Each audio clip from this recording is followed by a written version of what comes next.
వయసు వచ్చిన పిల్లని ఇలా ఎత్తుకొస్తావంట పోకిరి వ్యథమా. నువ్వు ఊరికే అరవకు, నాకు అసలు చాలా టెన్షన్ గా ఉంది. ఈ పిల్లని ఎత్తుకొచ్చినప్పటి నుంచి లైఫ్ లేని పేక ముక్కలా షోతో పడింది.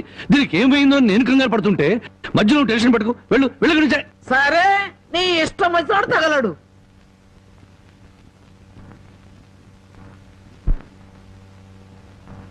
ఆహా, పాలసముద్రంలో విష్ణుమూర్తిలా ఎలా పడుకుందో చూడు ఆటిన్ రాణి.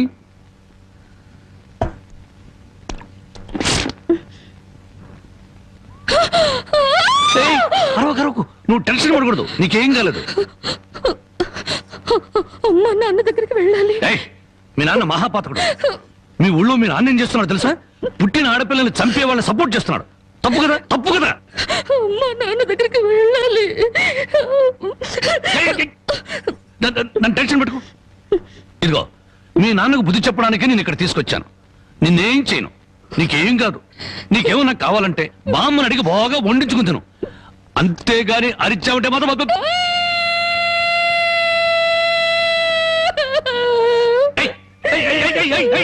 ఎందుకు అడుస్తున్నావు? నేను ఏమైనా చేశానా?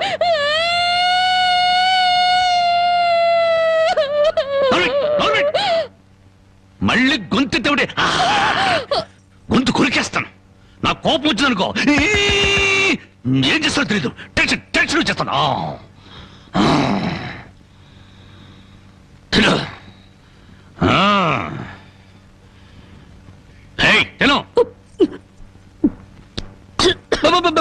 మెల్లగా మెల్లగా మెల్లగా మెల్లగా మెల్లగా తాగు. నెమ్మది నెమ్మది నెమ్మది నెమ్మది. చూడు, నీకు ఇంకేదైనా కావాలంటే అడుగు తెచ్చి పెడతాను. అంతేగాని తప్పించుకోవాలో చూసావా చంపేస్తాను.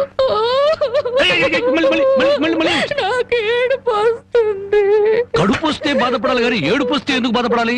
నీకొక్క నిమిషం టైం ఇస్తున్నాను, కరువు తీయరా ఏడు.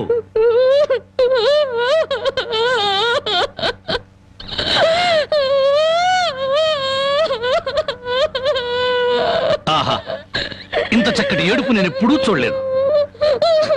నీకిచ్చిన టైం అయిపోయింది. ఏడు పాపు ఆపని.